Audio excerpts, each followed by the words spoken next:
So here we have the Audi A3 on a 15 plate. I'm going to start off by showing you around the outside of the car, and then we'll hop in and run through some controls on the inside. From the outside though, you can see it's a 5-door car with alloy wheels. Let's start off inside the boot and then work our way around the rest of the car from there. As we approach the back of the car, you can see we have reversing sensors. Plenty of boot space as well, along with that 60-40 split folding rear seat should you wish to increase this space even further. Okay, so we're just going to work our way back round to the front of the car, and then we'll hop in and run through some controls on the inside of the car. Now that we've done a full circle of it, you can see it's in lovely condition the whole way round.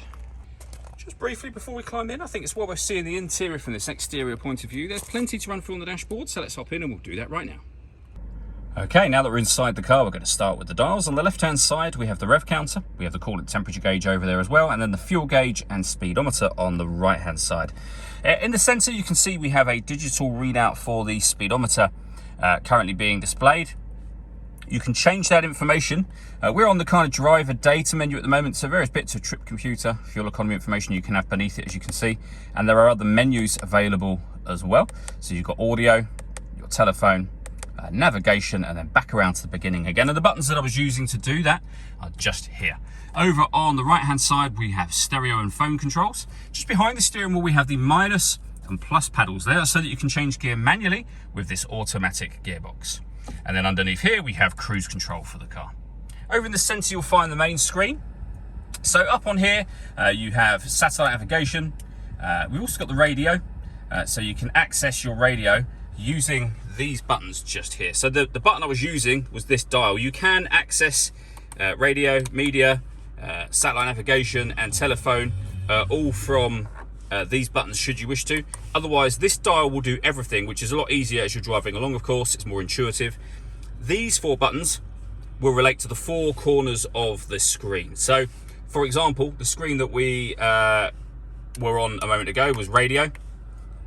So you can see you've got the 4 corners. Waveband is the top right hand corner. So if you press the button that corresponds with that, you'll see we have DAB, FM and AM radio.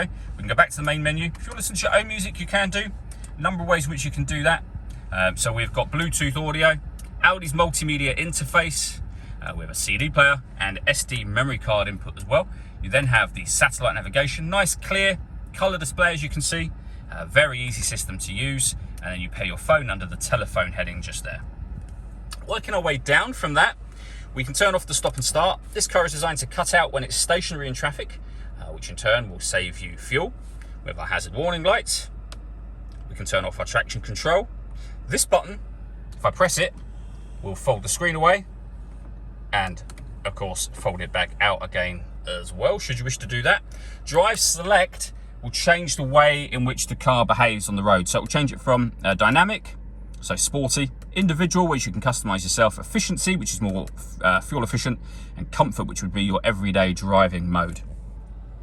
Below that, we have dual zone climate control. You can adjust the passenger and driver temperature. You can increase and decrease the fan speed from here. You can determine what direction you'd like the air to be distributed in. And then when you're happy with those settings, that button will turn your air conditioning off in this case, or back on again. If you hit auto, the car will take control of the fan speed and the direction of the air to maintain those temperatures.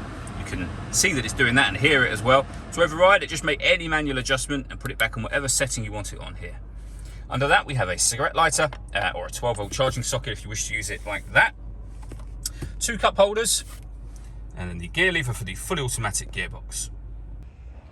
All that leaves me to say is thank you for taking the time to watch this video. If you'd like to come and see the car in person and have a test drive, please feel free to give us a call here at Surrey Specialist Cars. We'd love to hear from you soon.